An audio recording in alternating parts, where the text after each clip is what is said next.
বিসমিল্লাহির রহমানির রহিম। আজকে আমরা পড়ব মাইক্রোবায়োলজির normal flora and host defence.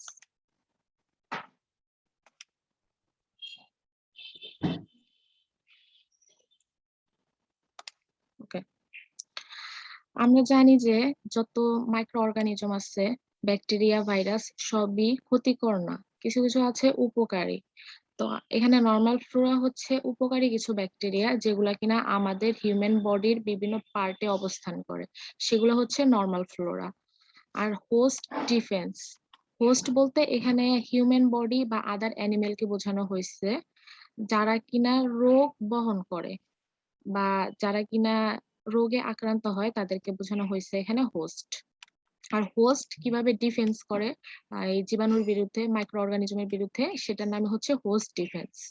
তাহলে আজকে আমরা পড়তেছি হচ্ছে নরমাল ফ্লোরা, মানে আমাদের হিউম্যান বডিতে যে সকল ভাইরাস আমাদের উপকার করে এবং আমাদের বডিতে অবস্থান করে সেগুলো হচ্ছে নরমাল ফ্লোরা। আর হোস্ট বলতে মানুষকে বোঝানো হয়েছে এবং মানুষের হিউম্যান বডির যে ডিফেন্স ক্ষমতা সেটাই হচ্ছে হোস্ট ডিফেন্স। তাহলে আমাদের এখানে টপিক গুলো থাকতেছে, what is normal flora, normal ফ্লোরাটা কি, নরমাল ফ্লোরা আর হচ্ছে হোস্ট ডিফেন্স করার জন্য আমাদের অবশ্যই জানতে হবে সিম্বায়োটিক রিলেশনশিপ। সিম্বায়োটিক রিলেশনশিপ কি সেটা জানতে হবে। তারপর হচ্ছে সাইট অফ নরমাল ফ্লোরা, আমাদের হিউম্যান বডিতে কোন কোন সাইটে কি কি নরমাল ফ্লোরা অবস্থান করে সেগুলা, কয়েকটা ইম্পর্টেন্ট নরমাল ফ্লোরার নাম। তারপরে হোস্ট, হোয়াট ইজ হোস্ট। তারপর আমরা পড়বো ইনফেকশন, প্যারাসাইট কিভাবে ইনফেকশন করে। ওকে, তারপর হচ্ছে হোস্ট ডিফেন্স মেকানিজম, এন্ড লাস্টে যেটা থাকবে সেটা হচ্ছে ব্যাকটেরিয়াল টক্সিন। তাহলে শুরু করি। নরমাল ফ্লোরা তো বললামই, আমাদের হিউম্যান বডিতে নির্দিষ্ট কিছু অংশে যে উপকারী ব্যাকটেরিয়াগুলো অবস্থান করে সেগুলো হচ্ছে নরমাল ফ্লোরা। এটার আরেক নাম বলা হয়েছে মাইক্রোবায়োটা। মাইক্রোবায়োটা কেন? মাইক্রোবায়োটা এমন একটা জিনিস, কোনো নির্দিষ্ট স্থানের জন্য বা নির্দিষ্ট অর্গানের জন্য নির্দিষ্ট যে ব্যাকটেরিয়া থাকে সেগুলাই হচ্ছে মাইক্রোবায়োটা। নরমাল ফ্লোরা গুলো যেহেতু অধিকাংশই ব্যাকটেরিয়া আর নির্দিষ্ট স্থানে থাকে, তার জন্য ওকে বলা হয়েছে microbiota. Okay, it is found on the body surface contiguous with the outside environment. তাহলে নরমাল ফ্লোরা সাধারণত কোথায় থাকে? আমাদের বডি সারফেসে থাকে, বডি সারফেসের সাথে লাগানো থাকে উইথ দ্য আউটসাইড এনভায়রনমেন্ট, বাইরের পরিবেশের সাথে। নরমাল ফ্লোরা সাধারণত উপকারী, এটার অ্যাডভান্টেজ কি কি একটু দেখি। কন্ট্রিবিউট টু হেলথ, এটা আমাদের হেলথে কিভাবে কন্ট্রিবিউট করে। Protective host defence by maintaining condition such as other organism may not grow. আচ্ছা, প্রথমে যেটা করে protective host defence by maintaining condition such as other organism may not grow. অন্যান্য যে ক্ষতিকারক ব্যাকটেরিয়া গুলো আছে সেগুলোকে সাধারণত ওরা জন্মাতে দিবে না, এইভাবে ওরা হোস্ট ডিফেন্স মেকানিজম করে, মানে প্রোটেক্ট করে, আমাদের হিউম্যান বডিকে প্রোটেক্ট করে অন্যান্য ভাইরাস ব্যাকটেরিয়ার এগেনস্টে। তারপরে সেকেন্ডলি যেটা করে সেটা হচ্ছে serve nutrition function by synthesis vitamin B and K. ওরা নিউট্রিশন নেয় হচ্ছে হিউম্যান বডি থেকে। কিভাবে নেয়? এই যে হিউম্যান বডিতে ভিটামিন বি সিনথেসিস করে, ভিটামিন কে সিনথেসিস করে, both are important for our human body. ঠিক আছে, এটা হচ্ছে অ্যাডভান্টেজ অফ নরমাল ফ্লোরা। এখন ওরা যেমন উপকারী, মাঝে মাঝে ওদের দ্বারা ক্ষতিও হতে পারে, মাঝে মাঝে ওরা হার্মফুল। কিভাবে? Can cause infection if misplaced. Misplaced যদি হয়, মানে যার যেখানে অবস্থান সেখান থেকে না থেকে সে যদি অন্য স্থানে চলে যায় তাহলে সেখানে তারা ইনফেকশন তৈরি করতে পারে। যেমন ইকোলাই থাকবে সাধারণত আমাদের কোলনে, আমাদের কোলনের জন্য নরমাল ফ্লোরা হচ্ছে ইকোলাই। সেখান থেকে যদি ইউরেটারে চলে যায় তখন সে আর নরমাল ফ্লোরা থাকবে না, ওখানকার জন্য সে উপযোগী নয়, সে ওখানে ইনফেকশন তৈরি করবে। তখন এটা হবে কি ডিসঅ্যাডভান্টেজ অফ নরমাল ফ্লোরা। ওকে, এইগুলো হচ্ছে নরমাল ফ্লোরার বেসিক কথাবার্তা।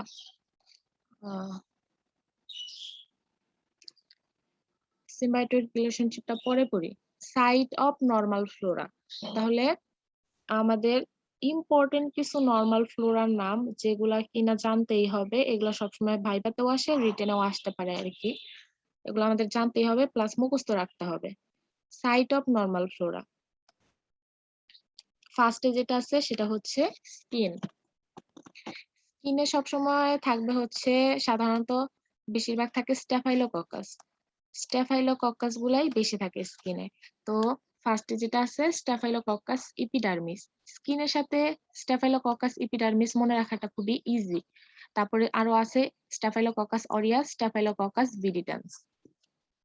তারপরে নোজ।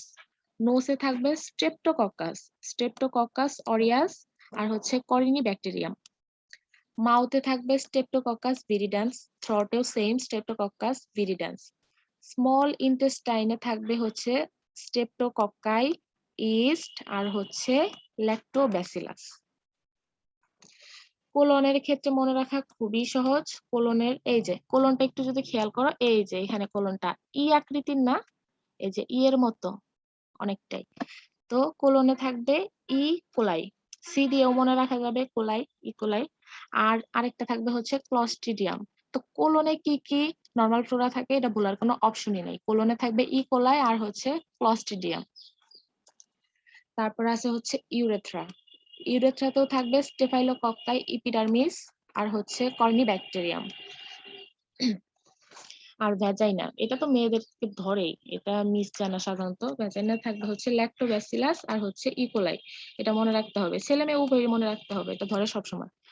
তারপর আসি কনজাংটিভা। কনজাংটিভা থাকবে স্টেপ্টোকক্কাস ইপিডার্মিস। চোখের যে কনজাংটিভা সেখানে থাকবে স্টেপ্টোকক্কাস ইপিডার্মিস। আর external ear same to same স্কিনে যা যা থাকবে সেগুলাই। স্কিনে কি কি থাকে দেখো, staphylococcus epidermis, staphylococcus aureus, staphylococcus viridans. এখানেও same staphylococcus epidermis, staphylococcus aureus, staphylococcus viridans. Skin আর এক্সটার্নাল এয়ার একসাথে মনে রাখা যাবে। তাহলে আমরা সাইট গুলা করলাম, skin, nose, mouth, throat, small intestine, colon, urethra, vagina, conjunctiva, external air. এটা তো খুবই ইম্পর্টেন্ট, 3 স্টার, 3টা স্টার। এটা বাদ দেওয়ার কোনো অপশন নাই, এটা মনে রাখতে হবে নরমাল ফ্লোরার সাইট গুলা আর কি কি নরমাল ফ্লোরা এখানে থাকে। লাস্ট একটা ইম্পর্টেন্ট কথা বলা হচ্ছে, ব্লাড, তারপরে হচ্ছে সেরেব্রোস্পাইনাল ফ্লুইড, সাইনোভিয়াল ফ্লুইড আর যে সকল ডিপ টিস্যু গুলো আছে এগুলাতে কোনো নরমাল ফ্লোরা থাকবে না।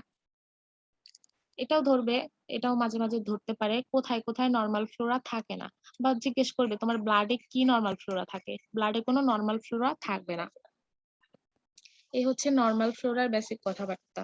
এখানে বুঝতে পারছো? একটু রেসপন্স করো তো। বুঝতে পারছি। আচ্ছা, ওকে। বইয়ে তো আরো অনেক অনেক নাম দেওয়া আছে, ননসের মধ্যে স্কিনের মধ্যে আরো অনেক দেওয়া আছে। অনেক নাম আছে, আমি এখানে নিয়ে আসছি যেগুলা কিনা তোমাদের মনে রাখা যাবে। সবগুলা মনে রাখতে না পারলেও এগুলা যাতে না ভুলে যাও। এই যে স্কিনের মানে সাথে, এই কয়েকটা মনে রাখতে হবে যাতে করে বাইবার জন্য আর কি, মানে অল্প এই হ্যাঁ, কয়েকটা মনে রাখতে হবে। শর্টকাটে মনে রাখার জন্য এগুলা নিয়ে আসছি। বই তো অনেকগুলো আছে, সবগুলা কি মনে রাখা পসিবল? না। স্কিনের সাথে ইপিডার্মিসটা তো মনে থাকবেই, থাকবে না? হ্যাঁ। তার সাথে আরো দুইটা মনে রেখে দিলা, অরিয়াস, ভিরিডান্স। স্কিন আর হচ্ছে এক্সটার্নাল এয়ারে হুবহু সেম গুলাই থাকবে, এটা মনে রাখা সোজা। তারপরে কোলনে থাকবে ইকোলাই, ক্লস্ট্রিডিয়াম, এটা মনে রাখতে পারবা। মাউথে থাকবে ভিরিডান্স, স্ট্রেপ্টোকক্কাস ভিরিডান্স। থ্রোটেও থাকবে স্ট্রেপ্টোকক্কাস ভিরিডান্স। একটা থেকে দুইটা বলতে পারলে এনাফ। টিচাররা হুবহু ধরবে না যে আর কি কি থাকবে, আর কি কি থাকবে। বলবে যে মাউথে কি কি কি নরমাল ফ্লোরা থাকতে পারে, দুইটা যদি বলতে পারো টিচাররা খুশি। আর বেশি মনে রাখতে পারলে তো তোমার জন্য প্লাস পয়েন্ট। ওকে, তারপরে পোস্ট করব।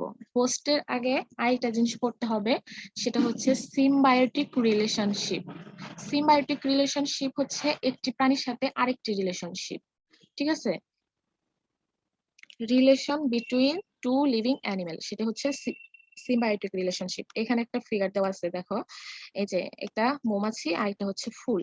এখানে মৌমাছি ফুল থেকে মধু নিতেছে, আর এখানে তো মৌমাছির উপকার হচ্ছে। ঠিক একই রকম ভাবে ফুলেরও কি পরাগায়ন হচ্ছে।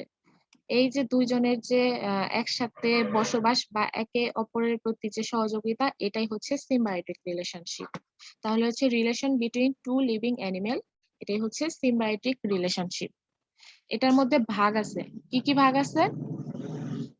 যেমন হচ্ছে কমেনজালিজম। কমেনজালিজম হচ্ছে one organism is benefited and another is unaffected. এটা এমন একটা রিলেশনশিপ যেখানে একটা প্রাণী উপকৃত হবে, আরেকটা নিষ্ক্রিয় অবস্থায় থাকবে, ওর উপকারও হবে না অপকারও হবে না। ওকে, এটা হচ্ছে কমেনজালিজম। তারপরে আসি হচ্ছে মিউচুয়ালিজম। মিউচুয়ালিজম হচ্ছে both organism are benefited. Example E coli in the intestine. আমাদের ইন্টেস্টাইনে ইকোলাই থাকলে মানুষেরও উপকার, হিউম্যান বডিরও উপকার, ইকোলাইয়ের উপকার। কিভাবে? ইকোলাই নিউট্রিশন নিতেছে হিউম্যান বডি থেকে, আর ইকোলাই মানুষকে কি করতেছে? ভিটামিন বি সিনথেসিস করতে এবং ভিটামিন কে সিনথেসিস করতে সাহায্য করতেছে। তারপর এখানে যে ফিগারটা আছে এটাও হচ্ছে মিউচুয়ালাইজমের উদাহরণ। তারপর লাস্টেরটা হচ্ছে প্যারাসাইটিজম। প্যারাসাইটিজমটা কি? One is benefited and another is harmful. তাহলে এখানে বোঝাই যাচ্ছে যে প্যারাসাইটিজমটা হচ্ছে একটা অ্যানিমেল উপকৃত হবে আরেকটা ক্ষতিগ্রস্ত হবে। এই হচ্ছে সিম্বায়োটিক রিলেশনশিপের তিনটা ভাগ।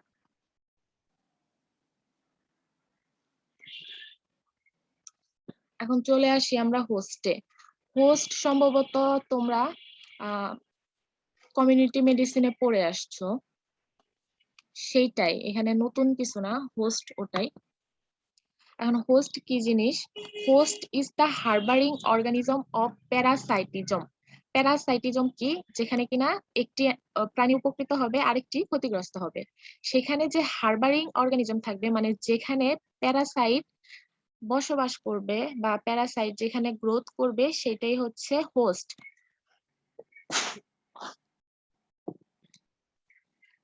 এই যে in parasitism the former that is which is harmful is call host. তাহলে মানুষ এবং একটা ব্যাকটেরিয়ার মধ্যে মানুষ হচ্ছে হোস্ট, আর যে ব্যাকটেরিয়া মানুষ থেকে উপকৃত হচ্ছে, মানুষের ক্ষতি করছে, সে হচ্ছে প্যারাসাইট। তাহলে হোস্ট হচ্ছে হিউম্যান বডি বা আদার যে অ্যানিমেল যাদের রোগ হবে, যারা ইনফেক্টেড হবে, তারাই হচ্ছে হোস্ট। হোস্ট কি করে? এই যে ভাইরাস, ব্যাকটেরিয়া বা মাইক্রো অর্গানিজমকে হারবার করবে, চাষ করবে, লালন পালন করবে, গ্রোথ করবে। আর এক্সাম্পল হিসেবে আছে হচ্ছে হুক ওয়ার্ম, হিউম্যান। হিউম্যান হচ্ছে হোস্টের সবচেয়ে গুরুত্বপূর্ণ উদাহরণ, কারণ মানবদেহেই সবচেয়ে বেশি এই প্যারাসাইট গুলা বসবাস করে, গ্রোথ করে। অন্যান্য কিছু নিয়ে তো আমাদের কনসার্ন না, আমাদের কনসার্ন হিউম্যান নিয়ে। তো হিউম্যান হচ্ছে হোস্টের একটা সবচেয়ে বড় উদাহরণ। এখন হোস্টের টাইপ, তিনটা টাইপ থাকবে। একটা হচ্ছে ডেফিনেটিভ হোস্ট, আর একটা হচ্ছে ইন্টারমিডিয়েট হোস্ট, এন্ড লাস্ট হচ্ছে রিজার্ভার হোস্ট বা paratenic host. Definitive host. Definitive হোস্টটা কি জিনিস? The host হারবারিং adult or sexual stage of Parasite. Okay, definitive host এমন একটা হোস্ট যে কিনা ভাইরাস, ব্যাকটেরিয়াকে চাষ করবে, ওর গ্রোথ করতে সাহায্য করবে, বড় করবে, এবং সেক্সুয়াল স্টেজ এই হোস্টের মাধ্যমে হবে। হোস্টের ভেতরে ওর সেক্সুয়াল স্টেজটা হবে, সেটাই হচ্ছে হিউম্যান। এই যে আমরা হুকওয়ার্ম পড়লাম না, এই হুকওয়ার্মটা কি করে? এই যে হিউম্যানের ভেতরে ওরা কি করবে? ছোট থেকে বড় হবে, পুষ্টি গ্রহণ করবে, এবং সেক্সুয়াল স্টেজ পার করার পরে ওরা কি করবে? মাল্টিপ্লিকেশন করবে এবং বংশবৃদ্ধি করবে, এক কথায়। তাহলে এখানে যার মধ্যে, যে সকল হোস্টের মধ্যে প্যারাসাইট গুলো সেক্সুয়াল স্টেজ এবং অ্যাডাল্ট স্টেজ পার করবে, সে হচ্ছে ডেফিনেটিভ হোস্ট। ইন্টারমিডিয়েট হোস্ট হচ্ছে the host harboring the larva and asexual stage of parasite। মানে ইন্টারমিডিয়েট হোস্টে সেক্সুয়াল স্টেজ পার করবে না, অ্যাসেক্সুয়াল স্টেজ পার করবে। যেমন ম্যালেরিয়া ইন হিউম্যান। ম্যালেরিয়ার জীবাণু হচ্ছে প্লাজমোডিয়াম ভিভ্যাক্স। প্লাজমোডিয়াম ভিভ্যাক্স কি করে? ওদের যে স্টেজ, লাইফ সাইকেল, সেখানে ওরা দুইটা লাইফ সাইকেল পার করে। একটা হচ্ছে ওই প্লাজমোডিয়াম ভিভ্যাক্স ওদের নিজেদের ভেতরে, আর পরেরটা হচ্ছে মানুষ বা অন্যান্য যে হোস্ট থাকবে তাদের ভেতরে। নিজেদের মধ্যে যে স্টেজটা পার করতেছে সেটা হচ্ছে ডেফিনিটিভ স্টেজ, মানে ওখানে সে সেক্সুয়াল স্টেজটা পার করতেছে। কিন্তু ইন্টারমিডিয়েট স্টেজে সেখানে ও কি করবে? লার্ভাটা ছোট থেকে জাস্ট বড় করবে, ঠিক আছে? এই প্লাজমোডিয়াম ভিভ্যাক্স যখন হিউম্যান বডিতে কামড় দিবে বা আক্রান্ত করবে, তখন ব্লাডের সাথে ওদের লার্ভাটা মিশে যাবে, ব্লাডের সাথে লার্ভা মিশে যাবে, পরে লার্ভাটা আস্তে আস্তে বড় হবে। এই এখানে আর কোনো, এখানে হবে হচ্ছে অ্যাসেক্সুয়াল স্টেজ। তাহলে এটা মনে রাখলে হবে, ডেফিনিটিভ স্টেজে হচ্ছে প্যারাসাইট সেক্সুয়াল স্টেজ পার করবে, আর ইন্টারমিডিয়েট স্টেজে এসেক্সুয়াল স্টেজ পার করবে। ইন্টারমিডিয়েট হোস্টটা ওয়ান কাইন্ড অফ রিজার্ভার হোস্টের মতোই। ওই এখন রিজার্ভার হোস্টে কি জিনিস, রিজার্ভার বা paratenic host, carrier or transport, যারা কিনা শুধু ক্যারি করবে, জীবাণুটা ক্যারি করবে বা ট্রান্সপোর্ট করবে। এক্সাম্পল হচ্ছে ফ্লাই, মাছি যত জীবাণু বহন করতে পারে, মাছি হচ্ছে নাম্বার 1 রিজার্ভার হোস্টের। আচ্ছা, এগুলো হোস্ট আর হোস্টের ক্লাসিফিকেশন। আচ্ছা, হোস্টের টাইপ বুঝতে কারো অসুবিধা আছে? তারপর ডেফিনেটিভ হোস্ট আর ইন্টারমিডিয়েট হোস্টের মধ্যে পার্থক্য কি তাহলে? আচ্ছা, পার্থক্যটা তুমি একটু খেয়াল করো। পার্থক্যটা হচ্ছে এই যে দেখো, হিউম্যান বডিতে যে সকল হোস্ট সেক্সুয়াল স্টেজ পার করবে সেটাই হচ্ছে ডেফিনিটিভ হোস্ট, আর যেখানে এসেক্সুয়াল স্টেজ যে সকল প্যারাসাইট পার করবে সেইখানকার জন্য এই হোস্টটা হচ্ছে ইন্টারমিডিয়েট হোস্ট। ম্যালেরিয়ার ক্ষেত্রে বলে দিলাম, ম্যালেরিয়া তোমাদের মনে হয় ডিটেলস পড়ানো হয় নাই, সামনে পড়ানো হবে, তখন আরো ক্লিয়ার বুঝতে পারবা। যদি ইন্টারমিডিয়েটে আমাদের ছিল কিছুটা, ম্যালেরিয়া ছিল না, না ডেঙ্গু ছিল? জি আপু ছিল, ওই যে মশার শরীরে লার্ভা তৈরি হয়, তারপরে মানুষের কামড়ালে ওখান থেকে আবার হয়, হ্যাঁ, মশা, মশার শরীরে তৈরি হয়। প্লাজমোডিয়াম ভিভেক্স কি করবে, ফার্স্টে ওদের নিজেদের ভেতরে ওরা সেক্সুয়াল স্টেজ পার করবে, ঠিক আছে? তারপরে যখন হিউম্যান বডিতে ওরা ইনজেক্ট করবে, ইনজেক্ট করার পরে ওদের লার্ভাটা মানুষের ব্লাডে মিশে যাচ্ছে, ঠিক আছে? ওখানে কিন্তু মানুষের শরীরে কোনো সেক্সুয়াল স্টেজ পার হচ্ছে না, কিন্তু লার্ভাটাকে ডেফিনেটিভ জাস্ট হোস্টে বড় হচ্ছে। হচ্ছে। হ্যাঁ, লার্ভাটা জাস্ট বড় হচ্ছে। তাহলে এটাই বুঝতে হচ্ছে পারছি। Intermediate host. ডেফিনেটিভ হোস্ট আর ইন্টারমিডিয়েট হোস্ট এই দুইটা ওয়ার্ড দ্বারাই মনে করো তুমি একটু আলাদা করতে পারবা। ঠিক আছে, বুঝতে পারছো? জি আপু বুঝতে পারছি। ওকে, তাহলে আমরা সামনে আগাই। Host defence mechanism. Host defence mechanism কার ক্ষেত্রে বলা হয়েছে? হিউম্যান বডির ক্ষেত্রে বলা হয়েছে। হোস্ট এখানে হিউম্যান, আর হিউম্যানের ডিফেন্স মেকানিজমটা কেমন সেটা বলা হয়েছে। হিউম্যান ডিফেন্স, হোস্ট হিউম্যানের জন্য হোস্ট ডিফেন্স মেকানিজমটা হচ্ছে দুই রকম হবে, এগুলো আমরা অলরেডি আগে জেনেই আসছি। একটা হচ্ছে নন স্পেসিফিক বা ইনেট, যেটা কিনা জন্মগত, আমাদের জন্মগত পাওয়া, হ্যাঁ, সহজাত, ইনেট, জন্মগত ভাবে আমরা যে মেকানিজম গুলা পেয়েছি ডিফেন্স করার জন্য সেগুলা। আর যেগুলা কিনা অ্যাকোয়ার্ড ইমিউনিটি, জন্মের পরে আমরা অ্যাকোয়ার্ড করেছি, সেগুলা হচ্ছে স্পেসিফিক বা অ্যাকোয়ার্ড ইমিউনিটি। প্রথমত ইনেট ইমিউনিটি দ্বারা আমরা হোস্টকে ডিফেন্স করতে পারি এগেইনস্ট প্যারাসাইটিজম। তো সেগুলা কি কি? ইনেট ইমিউনিটি, আমাদের ইনেট ইমিউনিটি প্রথমে থাকবে হচ্ছে স্কিন, স্কিনটাই প্রথমে আমাদের হোস্ট ডিফেন্স। স্কিন প্রথমে আমাদের কি জীবাণুর হাত থেকে রক্ষা করে। তারপরে থাকবে হচ্ছে মিউকোসা, স্যালাইভা, টিয়ার, ইউরিন, এগুলো আমরা জানি। তারপরে আসি হচ্ছে hydrochloric in stomach, hydrochloric in stomach, এটাও একটা হোস্ট ডিফেন্স মেকানিজম, মেকানিজম না সরি, হোস্ট ডিফেন্সের একটা ইনগ্রিডিয়েন্ট। তারপরে হচ্ছে lysozyme in saliva, tear, etc. ইনফ্লামেশনের জন্য যে সকল ইনগ্রিডিয়েন্ট ডিফেন্স করে সেগুলো হচ্ছে neutrophil, eosinophil, macrophage, etc. Phagocytosis by macrophage, এটাও জানি ফ্যাগোসাইটোসিস করে। হিউম্যান বডিতে যখন কোনো জীবাণু ঢুকে, জীবাণু প্রবেশ করে, তখন ফ্যাগোসাইটোসিস। ম্যাক্রোফেজ কি করে? ফ্যাগোসাইটোসিস বা জীবাণুকে ভক্ষণ করে এন্ড ব্লাড কোয়াগুলেশন করে। এগুলো আমাদের ইনেট ডিফেন্স মেকানিজম, এগুলো আমরা জন্মগতভাবে পেয়ে থাকি। তারপর কিছু কিছু অ্যাকোয়ার্ড ইমিউনিটি রয়েছে, সেগুলো হচ্ছে এডিসিসি, অ্যান্টিবডি ডিপেন্ডেন্ট সেলুলার সাইটোটক্সিসিটি, এটা একটা। তারপরে হচ্ছে কমপ্লিমেন্ট অ্যাক্টিভেশন। কমপ্লিমেন্ট অ্যাক্টিভেশন বলতে এখানে আমাদের অ্যান্টিবডি, যেটা অ্যান্টিবডির অ্যাক্টিভিটি বৃদ্ধি করে, মানে তাছাড়া যে ফ্যাগোসাইটোসিস এটার অ্যাক্টিভিটিকে বৃদ্ধি করে, এটি হচ্ছে কমপ্লিমেন্ট অ্যাক্টিভেশন।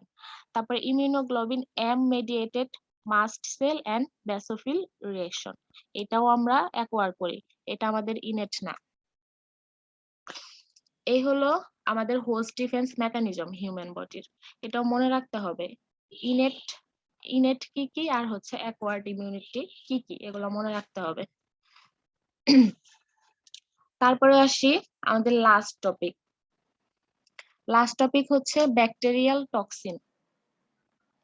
ব্যাকটেরিয়াল টক্সিন পড়ার আগে আরেকটা জিনিস বলি যে যখন কোনো ব্যাকটেরিয়া হিউম্যান বডিতে প্রবেশ করবে তখন ও দুই ভাবে ডিজিজ তৈরি করতে পারবে।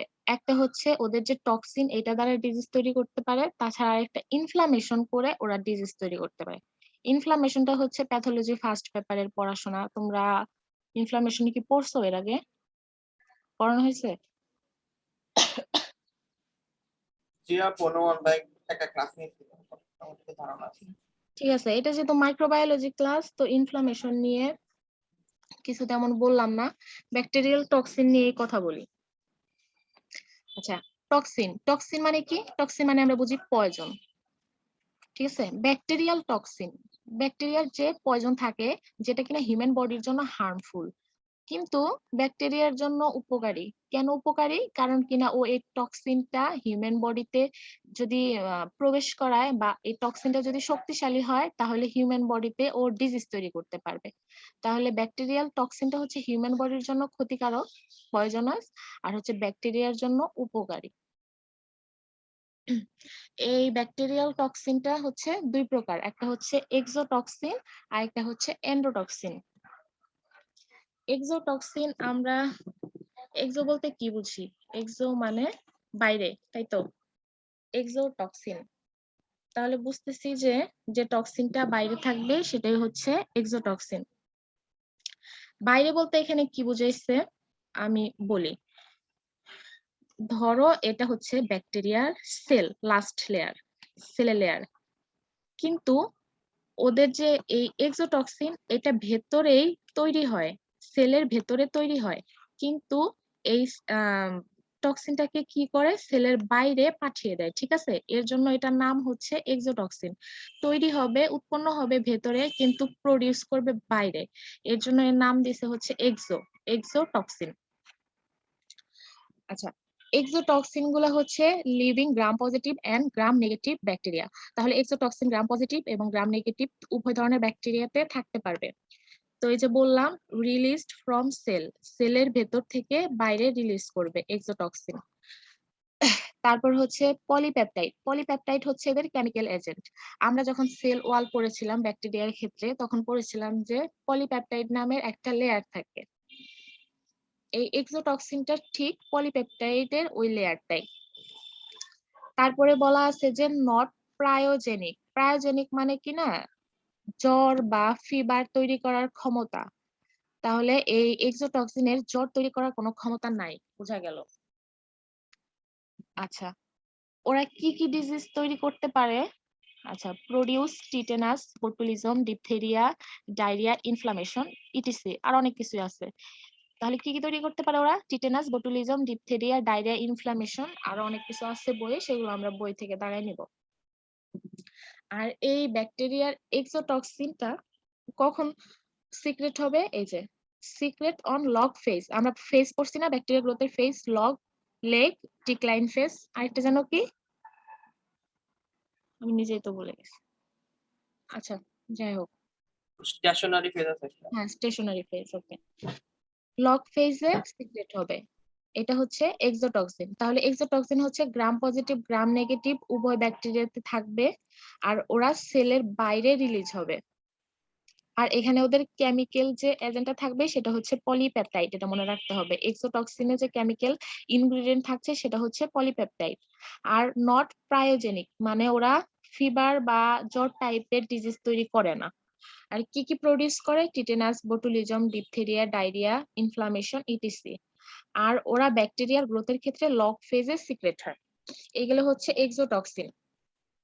এন্ডোটক্সিন, এন্ডোটক্সিনটা হচ্ছে এন্ডো মানে ভেতরে। ভেতরে কেন বলা হয়েছে? আচ্ছা, ধরো এটা হচ্ছে ব্যাকটেরিয়ার সেল, ব্যাকটেরিয়ার সেলের ওয়াল এটা। এই এন্ডোটক্সিনটা সেলের বাইরে আরেকটা লেয়ার, কিন্তু এটা হচ্ছে ব্যাকটেরিয়ারই একটা অংশ। ঠিক আছে, বাইরে আবার সিক্রেট হয় না, ব্যাকটেরিয়ারই একটা অংশ এটা। এটাই হচ্ছে এন্ডোটক্সিন। এই যে লেয়ারটা, এটা এন্ডোটক্সিন। আর এখানে কি থাকে? পলিস্যাকারাইড। এক্সোটক্সিনের ক্ষেত্রে ওরা ভেতর থেকে প্রডিউস হয়ে বাইরে রিলিজ হতো, কিন্তু এখানে এন্ডোটক্সিনটা হচ্ছে ব্যাকটেরিয়ারই একটা অংশ, একটা লেয়ার। তার জন্য এটাকে বলা হয়েছে এন্ডোটক্সিন। এন্ডোটক্সিনের কেমিক্যাল ইনগ্রিডিয়েন্ট হচ্ছে লিপোপলিস্যাকারাইড, এটা মনে রাখতে হবে। আচ্ছা, লাইজড গ্রাম নেগেটিভ ব্যাকটেরিয়া, এটা শুধুমাত্র গ্রাম নেগেটিভ ব্যাকটেরিয়ার চারপাশে থাকতে পারবে। এই যে এমনিতে অন্যান্য গ্রাম পজিটিভে থাকবে না, থাকবে শুধু গ্রাম নেগেটিভে, নেগেটিভের চারপাশে থাকবে। তাছাড়া কিছু কক্কাই এবং ব্যাসিলাসেও থাকতে পারে আর কি। সেটা তারপরে বলা হয়েছে integral part of outer layer of cell. এই যে আউটার লেয়ার অফ সেলেরই একটা ইন্টিগ্রাল পার্ট, এটা এটা মানে ব্যাকটেরিয়ারই একটা পার্ট। তারপরে হচ্ছে প্রায়োজেনিক, মানে ওরা ফিভার টাইপের যে ডিজিজ গুলা এগুলা তৈরি করতে পারে। আর produce in death phase, death ফেজে এটা প্রডিউস হয়। ঠিক আছে, এইগুলো হচ্ছে এক্সোটক্সিন এন্ড এন্ডোটক্সিনের বেসিক কথাবার্তা।